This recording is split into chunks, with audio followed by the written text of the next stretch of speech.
So, Stacy syndrome, ito yung mga ginawa ng mga lalaki na nasa nila edad 20s, ganyan. So, pwedeng single mom to, nasa bar, pinag-eksperimentuhan nila sa dating, ginawa nilang strategiya, ginawa nila ng mga basta experiences nila para sa mga games and dating shit nila, no? So, ang resulta niyan, mental trust issue, ano pa ba, traumatic experience. Tapos ngayon, syempre, maglalabasan sila ng hinanain na ano daw, lahat daw ng modern women is nag-advocate ng sexual active bad behavior, ganyan. Pero yung mga ginawa nila during their 20s, halatado naman na mga Stacy, no? Ito yung malaki yung yoga, malaki yung bewang, maganda yung hubog ng katawan, tas mahaba yung buhok. Tapos yon, lagi naka-eyelashes, naka-nails done, nagpareban, ganyan, maalaga sa skin. Yun yung mga naging ginawa nilang bebot. Bebot syndrome.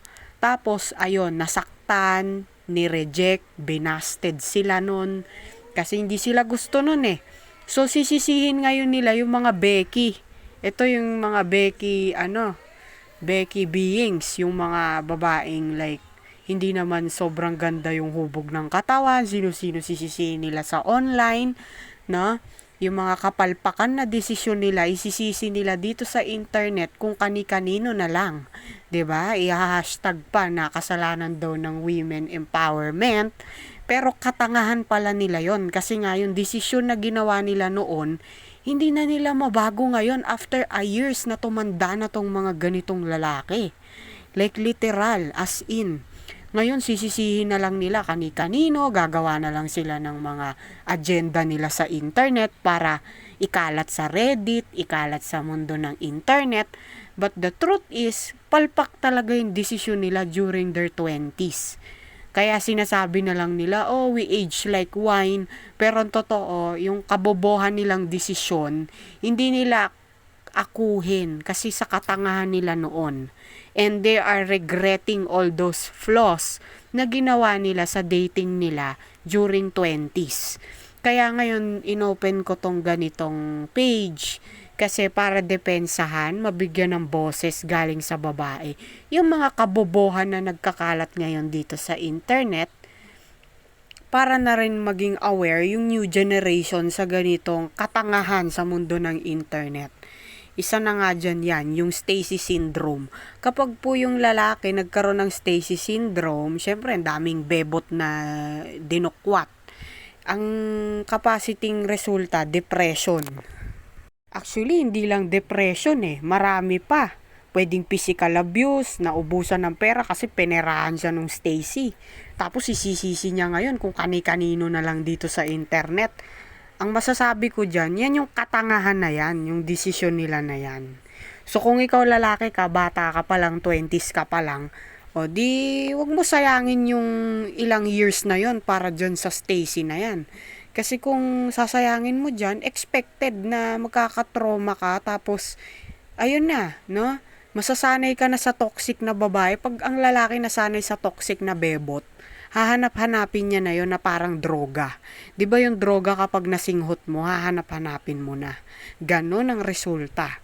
Kaya may mga ngayon nagkakalat sa internet na kesyo daw, ay, yung mga babae may may syndrome na yan sa mga lalaking sinachad nila. O ito rin, Stacy syndrome, sa inyo rin, meron. Kala nyo wala sa inyo? Meron. Yan yung mga naghabol ng single mom, naghabol ng mga bebot sa online. Sino pa? Yung mga artistang nilalike nyo, Jillian Ward, sila, ayan, Ivana Alawi, no? Patay na patay kayo dyan. Tapos ngayon, kaming average na babae, sisisihin nyo ngayon. Ay, kasalanan mo kasi tumaba ka. Kasalanan mo kasi average ka. 'Di ba? Panlalait, body shaming. Tapos hindi mo na realize tumanda ka na rin, nagkaedad ka ng punyemas kang lalaki ka, tapos tumanda ka na rin. Ngayon maghahanap ka ng berhen ng maganda at may kalidad na babae. Wala na, 'di ba? Delusional ka na lang nun, 'di ba?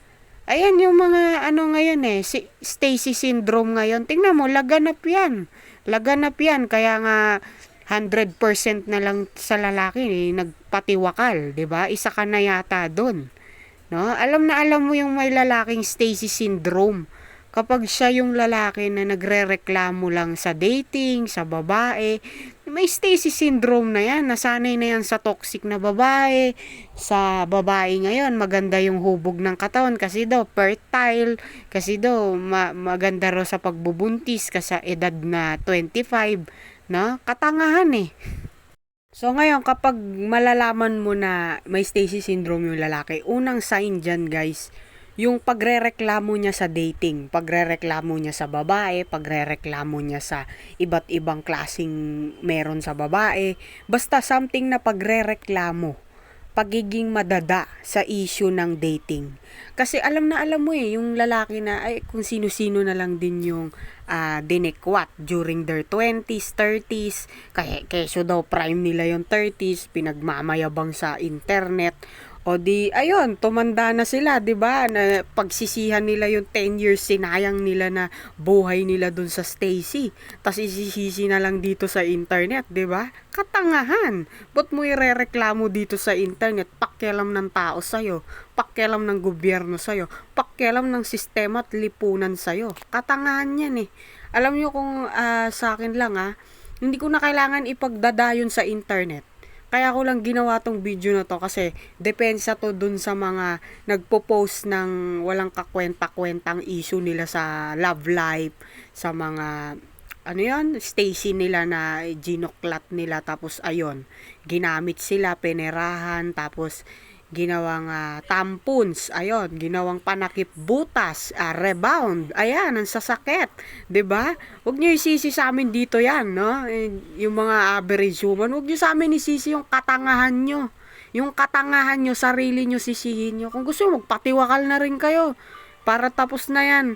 Hindi yung maninisi pa kayo, mandadamay pa kayo ng mga tao sa internet dito sa sa mundo na to na alam mong babayang pinuno, tas mangingialam ka, di ba? Pakialamero ka. Like literal, nagsasayang ka lang ng oras. Ako hindi ko sinasayang kasi oportunidad to para masabi yung opinion ng galing mismo sa babae. Hindi ko kailangan i-oppress sa inyo yon, di ba? Depensa to eh. 'Di ba? Gusto nyo debate, debate. O di pagbigyan natin, 'di ba? Yung katangahan nyo nung paghahabol sa Stacy syndrome nyo, no, yung trauma nyo na yan, huwag nyo kami sisihin dyan, ha. Huwag nyo isisiyan dito sa internet, sa Facebook o sa YouTube, saan pa man. Kasi yung katangahan nyo, no, akuin nyo, hindi yung mangdadamay pa kayo kung kani-kaninong issue dito sa internet. Ha, yung katangahan yung yun, hindi nyo dapat isisi dito sa mga new generation, millennial age, no? Hindi kami ganong ka grade 1 para mauto sa ganyan, no? Alam namin yan. Like literal, yun lang guys. Dito na magtatapos. Salamat sa pakikinig.